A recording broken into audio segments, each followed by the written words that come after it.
Hello guys, welcome है आप सभी का हमारे यूट्यूब चैनल में। आज की वीडियो में आप लोग सीखेंगे अंग्रेजी बोलना कैसे सीखें। If you have problem in English speaking then you can learn how to speak English.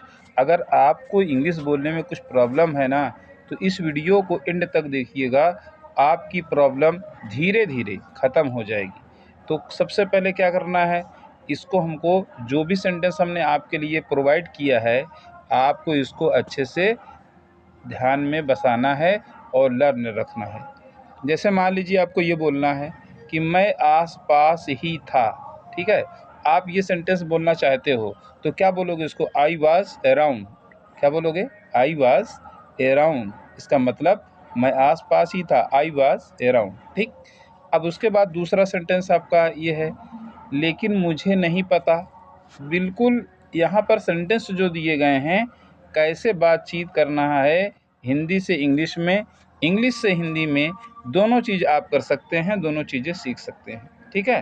कहता है लेकिन मुझे नहीं पता कि तुम आस-पास ही थे, ना? ये आपको बोलना है। तो बट आई डोंट नो। क्या बोलोगे? But I don't know.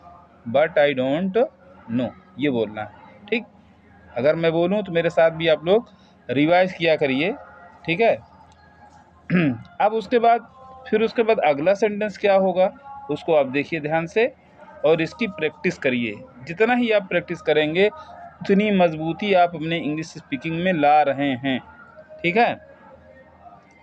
ये तो आपको खुद पता चलेगा कि मुझे थोड़ा समय चाहिए। आप ये बोलना चाहते हो कि भाई I need a little time.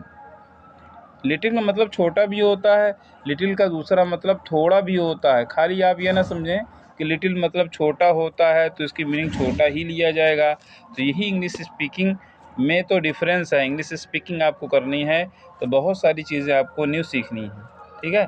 मुझे थोड़ा समय चाहिए, I need a little time, ठीक? अब उसके बाद जब कहता है भाई मुझे थोड़ा समय चाहिए, तो आप क्या करोगे? उसको नो तो करोगे नहीं जल्दी। अगर नो भी करना है तो आप नो और थैंक्स के साथ बोलो, नो थैंक्स, ठीक है? अगर आप समय देना नहीं चाहते तो। अगर आप देना चाहते हैं समय, तो आप बोलेंगे भाई आपका स्वागत है। क्या बोलेंगे? आपका स्वागत है। ये तो बहुत ही फेमस सेंटेंस है यार, इसको कोई भी बोल लेता है। You are welcome. क्या बोला जाता है? यू आर वेलकम, आपका स्वागत है। नहीं, खाली एक वर्ड वेलकम खाली बोल दो, वेलकम, ठीक है? थोड़ा इम्प्रेशन ज़्यादा बनेगा। और अगर आप थोड़ा सेंटेंस बड़ा करना चाहते हैं तो यू आर वेलकम, ठीक है? इस तरीके से आपको बोलना है। तो दोस्तों, उम्मीद करता हूँ वीडियो काफ़ी अच्छी लग रही होगी।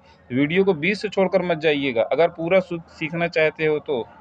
अगर आप अपनी अंग्रेज़ी को अभी तक सही नहीं कर पाए हैं, बहुत सारी वीडियोज़ आप देखें, वहाँ पे थंबनेल लगा रहता है 5 मिनट में अंग्रेज़ी बोलें, 2 मिनट में अंग्रेज़ी बोलें, 3 मिनट में अंग्रेज़ी बोलना सीखें, ठीक है? वो सब क्या है कि खाली आपको क्लिक करके थोड़ा-सा आपको लगेगा कि अरे यार, लिखा है 5 मिनट में हम सीख जाएँगे। ऐसा नहीं होता। 5 मिनट नहीं, अगर 50 मिनट भी दे तो भी कम है, क्योंकि 5 मिनट में, 2 मिनट में कोई इंग्लिश नहीं सीख पाता, ठीक है? क्या है उसका एक आइडिया मिलता ज़रूर है। ऐसा नहीं है कि कुछ उससे मिलता नहीं है, नॉलेज तो कुछ मिलता है। मगर अगर कोई कह दे कि 5 मिनट में ही आप सीख जाओगे, तो ये सरासर झूठ है। ऐसा होता नहीं है। आप तो खुद सोच सकते हो यार, you are sensible, you can think what is right and what is wrong, ठीक है? आप तो सेंसिबल हो, खुद सोच सकते हो, मैं बोलूँ तभी थोड़ी ना। क्योंकि दोस्तों आप लोग सीख रहे हैं इंग्लिश, वो सर इंग्लिश टीचर, मतलब एक्सपीरियंस के साथ, मतलब कोई ऐसा तो नहीं इधर-उधर का कुछ भी बता दिया उसके बाद आया गया बराबर हो गया, ऐसा नहीं है, ठीक? आपको पूरी गारंटी, पूरा इस पर आपको सैटिस्फाई किया जाएगा कि हाँ, क्या चीज़ आप सीख रहे हैं, ठीक? अब चलते हैं अपनी टॉपिक पे, बहुत सारी बातें ना करते हुए। जैसे आप कहना चाहते हैं मेरी बात सुनो, बहुत ही ज़्यादा बोला जाने वाला सेंटेंस है ये। तो आपको क्या बोलना है? Listen to me. यहाँ पर आप ये ना सोचें कि बात की अंग्रेज़ी क्या लगाना है हमको। सुनने का तो दिया है, मेरी का मी दिया है, लेकिन बात की अंग्रेज़ी यहाँ पे नहीं लगती इंग्लिश स्पीकिंग में। अगर आप ये बोल देंगे लिसन टू मी, तो इसका मतलब हो गया मेरी बात सुनो, ऐसा सेंटेंस है, ठीक है? अब चलते हैं, हम दूसरे पेज पर चलेंगे और बताएँगे कि और कौन से सेंटेंस हैं जो आपके बोलचाल में, डेली बोलचाल में महत्वपूर्ण भूमिका या इम्पोर्टेंट रोल निभा सकते हैं। वो सेंटेंस ये हैं, आजकल क्या हो रहा है? जैसे आप किसी से पूछ नहीं लेते कि भाई आजकल क्या हो रहा है? तो उसको अंग्रेजी में बोलना है व्हाट्स अप दीज़ डेज़। क्या बोलना है? व्हाट्स अप दीज डेज, ये तो बोल लेंगे ना, क्या बोलेंगे, व्हाट्सअप दीज डेज, ऐसा बोलना है आपको, ठीक है। इस तरह से ध्यान देना है। उसके बाद तो आप क्या बोलोगे कि मैं काम में व्यस्त हूँ, यही तो बोलोगे ना, मैं काम में व्यस्त हूँ। या आप फ्री रहोगे तो बोलोगे आई एम फ्री। अगर आप व्यस्त हो तो बोलोगे I am busy in work, क्या बोलोगे, I am busy in work, ही बोलोगे ना, I am busy in work, ठीक है, मैं काम में व्यस्त हूँ, ये सेंटेंस आपको बोलना है, ठीक है। तो आप क्या है, अगला आदमी कुछ भी बोल रहा है हिंदी में तो दिमाग इतना फास्ट आप दौड़ाओ, शुरुआत में थोड़ा सा मेहनत आपको करना होगा, लेकिन आप दूसरों के मुंह से सुनते होंगे जिनको इंग्लिश आती है, फटाफट कैसे बोलते चले जाते हैं, हम क्या करते हैं उसका मुंह देखते हैं, यही करते हैं ना। तो वो दिन दूर नहीं कि आप भी फटाफट बोलोगे और सारे लोग आपका मुंह देखेंगे। अगर आप चाहते हो तो जितना दिया जाए पूरा अच्छे से तैयार करो, वीडियो के एंड तक पूरा सा अच्छे से वॉच करो। कभी कभी इंपॉर्टेंट चीज़ें लास्ट में बता दी जाती हैं, ठीक है। तो बहुत सारे लोग बीच से चले जाते हैं, तो आधा नॉलेज कोई मतलब नहीं होता।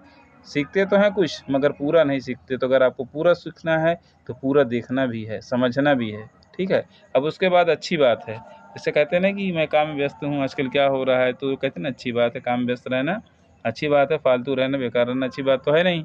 तो आप बोलोगे इट्स गुड थिंग, यहाँ पर बात की अंग्रेजी लगाई गई है। इट्स गुड थिंग माने वस्तु भी होता है और थिंग का मतलब बात भी होता है, ध्यान रखिएगा, ये सारी चीज़ें होती हैं।